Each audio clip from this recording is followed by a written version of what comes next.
À 6h46, Europe 1 vous répond. Thomas Soto. Demain matin, si les nuages ne nous gâchent pas la vue, le spectacle sera dans le ciel avec une éclipse partielle du soleil. Bonjour Alain Sirou. Bonjour. Vous êtes notre consultant scientifique ici à Europe 1. Vous êtes également le directeur de la rédaction du magazine Ciel et Espace.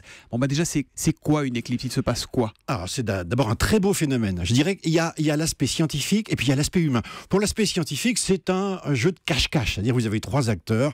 Vous avez le soleil qui est le projecteur et vous avez la Terre et la Lune. Et à ce moment-là, les trois astres sont parfaitement alignés. La Lune passe devant le Soleil et donc une ligne droite, parfaitement dans le même plan.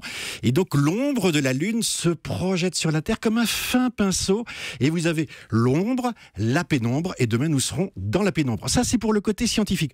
Pour le côté humain, c'est une vision extraordinaire du tic-tac de la mécanique céleste. C'est-à-dire que vous avez une impression très curieuse qui est cette baisse de lumière. Vous avez l'impression que quelqu'un éteint le soleil. Alors c'est très curieux parce que les couleurs changent. Les animaux se mettent à voler différemment, ils rentrent se coucher, vous avez un petit vent qui s'installe, vous avez...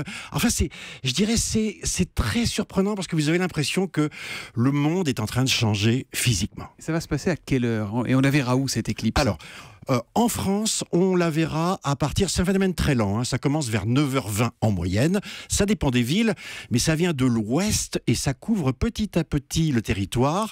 Le maximum est aux alentours de 10h30 et puis ça se termine vers 11h40. Ça, c'est pour la France. Pour la voir totale, il faudrait aller aux îles Féroé, au Spitzbergen et au pôle Nord. Autant vous dire que c'est pas très facile maintenant. Simplement, c'est un phénomène lent et qui est quand même extrêmement important puisque à Paris, 80% du soleil, 79 exactement, sera occulté. C'est rare, c'est vraiment exceptionnel. Il y en a tous les combien de temps, ce phénomène? Alors, en fait, les éclipses, c'est pas rare. Il y en a entre 2 et 4 par an. Mais si vous restez à Paris, par exemple, pour en voir une totale, il faut que vous attendiez 370 ans. C'est-à-dire que la dernière visite à Paris... C'est qu'on n'est pas sûr de voir la prochaine. Exactement. Donc il faut bouger, en fait. Il y a plein d'éclipses, mais il faut vraiment bouger. Je dirais la dernière à Paris, c'est à l'époque du Roi Soleil, 1724. Et la prochaine, c'est en 2081. Donc en fait, il faut bouger pour voir les éclipses. Et localement, c'est rare. Un tweet de Phonome qui nous dit: est-ce que les scientifiques recueillent des infos particulières sur la Lune, les marées, le Soleil lors d'une éclipse solaire? Plus vraiment aujourd'hui, il faut être honnête. C'est vrai que ça a permis à la science de découvrir, par exemple, que la Terre était ronde, qu'on pouvait mesurer les distances dans le système solaire. Vous savez, il y a une chose extraordinaire avec l'éclipse, c'est qu'il y a un petit miracle, entre guillemets, de la nature, qui est que la Lune est 400 fois plus petite que le Soleil, mais elle est 400 fois plus près. Et donc, leurs diamètres apparents sont équivalents. Et c'est pour ça qu'on voit les éclipses. Il y a des grandes marées. Ce week-end, on parle de marée du siècle. C'est lié ou c'est une coïncidence du calendrier? C'est une coïncidence, mais c'est les mêmes acteurs. C'est-à-dire que vous n'avez pas besoin d'avoir une éclipse pour voir les grandes marées, mais simplement le fait d'avoir la Lune et le soleil aligné qui attire en fait les eaux, eh bien ça provoque une grande marée avec l'équinoxe de printemps. On a une question posée par Upgang. Que fait-on demain si on n'a pas de lunettes spéciales? On reste enfermé, volets baissés? Surtout pas, à mon avis. C'est-à-dire qu'on prend des précautions. Il y a deux solutions. Alors, des précautions très très importantes. Précautions très importantes. D'abord, la première chose, c'est que des lunettes, ça se trouve encore. Et ça existe. Où ça? Où est-ce qu'on les trouve? On les trouve aujourd'hui dans les kiosques avec les magazines qui ont mis des lunettes dans... Ciel et Espace, par exemple. Par exemple. Bon.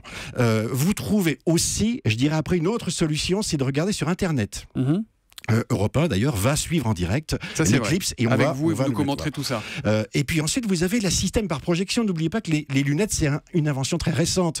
Donc on utilise en fait ce qu'on appelle un sténopé, c'est-à-dire on fait un trou dans un carton et on projette ce trou sur un mur blanc et on voit parfaitement le petit croissant solaire qui apparaît à ce moment-là par projection. Est-ce qu'on peut vraiment regarder cette éclipse avec une passoire? On a entendu ça, c'est une légende ou pas?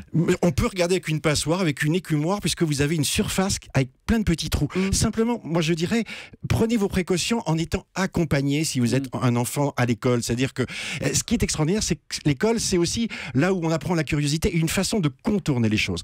On peut, je pense, regarder l'éclipse sans moyen de protection, à condition de ne jamais la regarder en direct. En fait, quand vous êtes, je dirais, dans la nature, vous pouvez être ébloui par le soleil, mais vous ne le fixez pas. Donc il ne faut jamais fixer le soleil. Par contre, vous pouvez, par des tas de moyens détournés, voir cette éclipse. Mais on est d'accord qu'on ne le regarde pas avec une radiographie, on ne regarde pas avec des lunettes de soleil, si bonnes soient-elles, on ne le fait pas voir aux enfants s'ils n'ont pas de lunettes, c'est très très très important. Qu'est-ce qu'on risque On risque tout simplement la cécité, c'est-à-dire que on a vraiment, quand on regarde le soleil en face, sans protection, des infrarouges, de l'ultraviolet, donc évidemment c'est extrêmement dangereux.